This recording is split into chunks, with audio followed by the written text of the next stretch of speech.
नमस्कार। आज हम आप लोगों को एक कहानी सुनाने जा रहे हैं, दुराचारी। यह कहानी भारत की महान लेखिका सुभद्रा कुमारी चौहान के द्वारा लिखित है।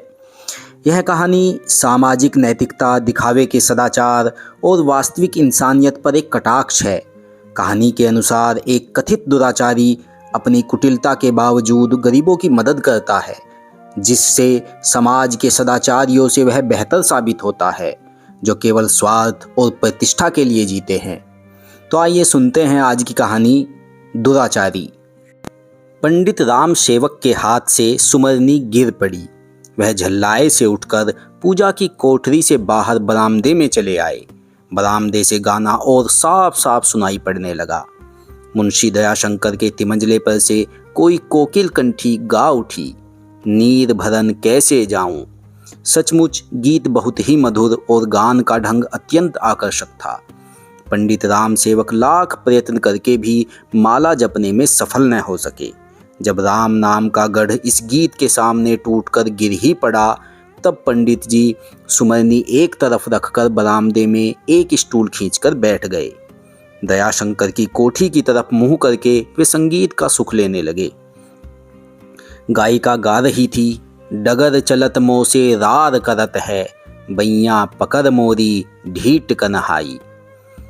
पंडित जी संगीत इतने तन्मय होकर सुन रहे थे कि वे अपने पड़ोसियों का आना भी न जान सके।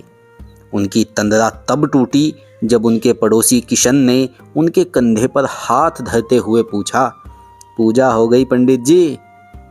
पंडित जी खिसियाए से बोले, कहाँ की पूजा, कहाँ का पाठ भाई। जब से यह पड़ोसी आया है तब से सुबह गाना, शाम को गाना, दोपहर को गाना, गाना छोड़कर जैसे उसे कुछ और काम ही नहीं है। रेडियो तो रेडियो, अब यह एक नया तूफान और खड़ा किया है। जीवन बोला, भाई कुछ भी हो, बुरा चाहे भला, पर मोहल्ले में जान सी आ गई है। और सच बात तो यह है कि गाना मुझे बुरा नहीं लगता पंडित जी, कह के वह मुस्कुराया। पंडित जी तिलमिला से उठे, बोले, तुम्हें क्यों न अच्छा लगे। मुंशी दयाशंकर की कोठी पर तुम्हारी शाम जो कट जाया करती है। बड़े आदमियों के साथ उठते बैठते हो और पान सिगरेट ऊपर से मुफ्त का। पर यहाँ तो इस गाने बजाने के मारे पूजा पाठ, धर्म कर्म सब डूबा जा रहा है। डॉक्टर कामता प्रसाद बोले, अरे भाई, माना कि गाना बजाना बुरा नहीं है, पर सब बात समय पर अच्छी लगती है। हर घड़ी के गाने बजाने से तो भाई मोहल्ला सचमुच बर्बाद हुआ जा रहा है और बच्चे बिगड़े जा रहे हैं। किशन बोला, किसके बच्चे बिगड़े जा रहे हैं डॉक्टर साहब, कोई उदाहरण की तरह बताइए ना। डॉक्टर साहब खींच उठे, बोले, लो अब तुम मुझे क्रॉस एग्जामिन करने लगे। यह जो आज तिमंजले पर वह एक वेश्या बुलवाकर गवा रहा है, तो क्या बच्चे देखते नहीं और उन पर इसका कुछ बुरा असर पड़ता ही नहीं? पंडित जी जोर से बोले, पड़ता क्यों नहीं, जरूर बुरा असर पड़ता है। सच कहता हूँ, मेरा बस चले तो ऐसे दुराचारी को गोली से उड़ा दूं। डॉक्टर साहब बोले, मेरे भी मन में यही आता है, पर क्या करूं। अरे भाई, रुपया पैसा है तो ज़मीन जायदाद खरीद लो, मंदिर बनवा दो, धर्मशाला बनवा दो, कुछ धर्म के नाम पर खर्च करो। यह क्या कि सारा पैसा बस नाच गाने में फूंक दिया जाए। फिर स्वर को धीमा करके बोले, और भाई शाम को 8 बजे के बाद तो वह सदा शराब के नशे में रहता है। ऐसा दुराचारी तो कहीं देखा नहीं। उसकी तो छाया भी छूना पाप है। धर्म कर्म से दूर सदा पाप में डूबा रहता है। पंडित जी ने जीवन की ओर देखा, फिर बोले, न भाई, ऐसी बात जीवन भैया के सामने न कहो। जीवन भैया की शाम तो प्राय वहीं कटती है, और कौन जाने घूंट दो घूंट चढ़ा भी जाते हो तो कुछ आश्चर्य नहीं। संगति का असर तो पड़ता ही है। बात अधूरी ही रह गई। इसी समय फटे चीथड़ों में लिपटी हुई एक स्त्री अत्यंत दुर्बल, किसी प्रकार अपने तन को ढके एक बीमार बच्चे को कंधे से लगाए वहां आ पहुंची। बच्चे को वहीं सुलाकर वह दोनों हाथ जोड़कर धरती पर माथा टेक कर बोली, पंडित जी गोड़ लई परी, ताला खुलवाए दई। बेटवा दिक्यान है, या परदेश माँ हम कहाँ जाई।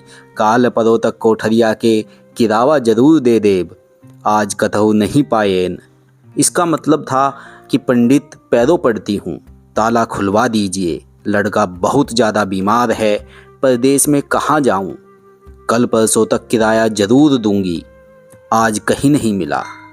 पंडित जी उसे झिड़कते हुए बोले, जब तक किराया नहीं लाएगी ताला नहीं खुलेगा। आज कल करते करते 15 दिन तो हो गए, जा निकल, नहीं तो ठोकर मार कर निकलवा दूंगा। स्त्री फिर गिड़गिड़ाई, बिटवा जड़ाए के मर जाई मालिक, जब ओढ़े बिछावे के बितरे बंद होइगा है, दया करी मालिक, जानो आपे के जियाए जियत लाग हम। इसका मतलब था कि लड़का ठंड के मारे मर जाएगा मालिक, ओढ़ने बिछाने का कपड़ा सब भीतर बंद है, जैसे आपके ही जिलाने से जीते हैं, दया करे मालिक। पंडित जी ने उसे एक जोर की झिड़की दी, बोले, जा अभी निकल जा, तेरा और तेरे बच्चे का मैंने ठेका नहीं लिया है, मरे चाहे जिए, जब तक किराया नहीं लाती कंपाउंड के भीतर पैर मत रखना। स्त्री रोती हुई अपने बीमार बच्चे को उठाकर बाहर चली गई। न जाने क्या सोचकर जीवन भी उसी स्त्री के पीछे उठकर चला गया। शायद एक गरीबनी के प्रति इतनी कठोरता उससे सही नहीं गई। जीवन के जाते ही पंडित जी किशन और डॉक्टर साहब की तरफ मुखातिब होकर बोले, बदसाश है साली, जब तक इनके साथ इस तरह से पेश न आओ किराया देते ही नहीं। यह नहीं कि इनके पास है नहीं, है पर देने की नीयत नहीं है। रोज चाय पीती है, दूध शक्कर के लिए पैसे आ जाते हैं, पर किराए के लिए सदा यही रोना रहता है। किशन के अंदर जैसे कुछ दुख सा रहा था, वह कुछ बोला नहीं। डॉक्टर साहब, हाँ, रीवा वाले बदसाश होते ही हैं, कहकर चुप रह गए। वे भी मकान मालिक थे, किराया वसूली में उन्हें भी अड़चन आती थी और प्राय यही होके रहता था। जब मजदूर अपना ताला बंद करके मजदूरी करने जाते, तब उन गरीब मजदूरों के कमज़ोर तालों पर इन मकान मालिकों के मजबूत ताले पड़ जाते, और जब तक वह मजदूर, फिर वह स्त्री हो चाहे पुरुष, किराए की रकम न ला के दे, मकान मालिक का ताला नहीं खुलता था। फिर वह रकम चाहे वह चोरी करके लावे, चाहे अपने को बेचकर। यदि किसी प्रकार भी किराए की रकम नहीं जुटा पाता था, तो चाहे बरसात हो चाहे सर्दी, उस गरीब को आसमान की छाया के नीचे ही रहना पड़ता था। किशन और डॉक्टर साहब उठकर जाने को ही थे कि एक और दुबला पतला बूढ़ा व्यक्ति तिलक लगाए लाठी के सहारे आकर खड़ा हो गया।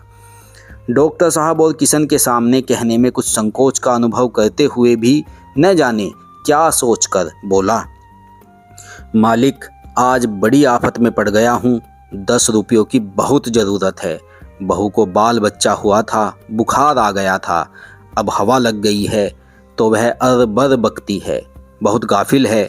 मैम आई थी देखने, 10 रुपये की दवा लिख गई है, आज का काम चला दो मालिक, आप ही का भरोसा है।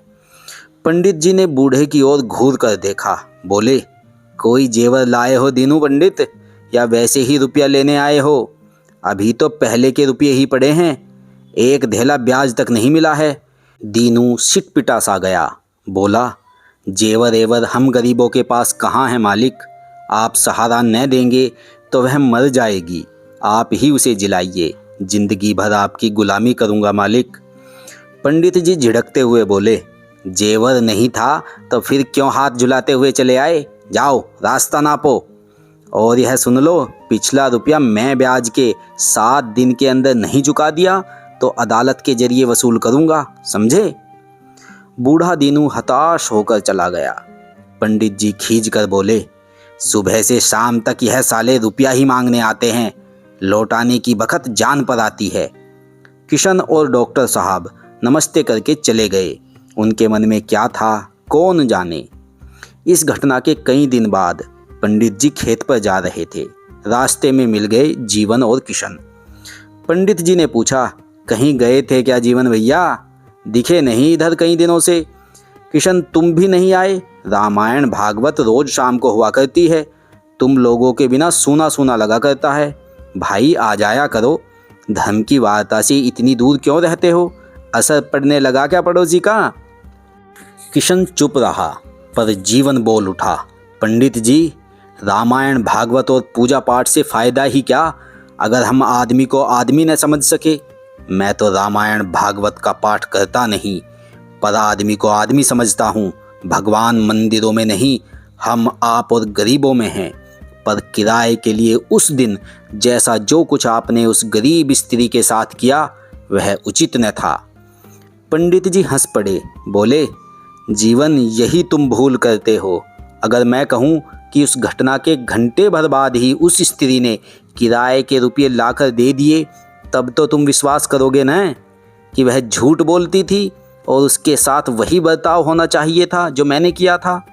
किशन बोला, वह स्त्री और दीनू पंडित आपके रुपये दे गया क्यों?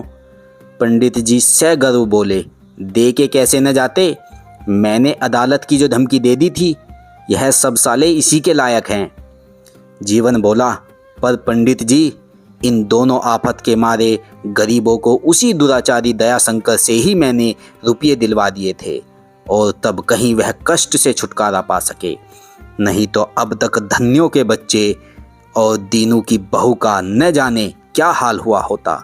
शायद दीनू तो अदालत के चक्कर काटता होता और धन्यों बच्चे को दफना चुकी होती, परंतु एक दुराचारी ने उन्हें उबार लिया। मेरी राय में तो आप सरीखे सदाचारियों से यह दुराचारी कहीं अच्छा है।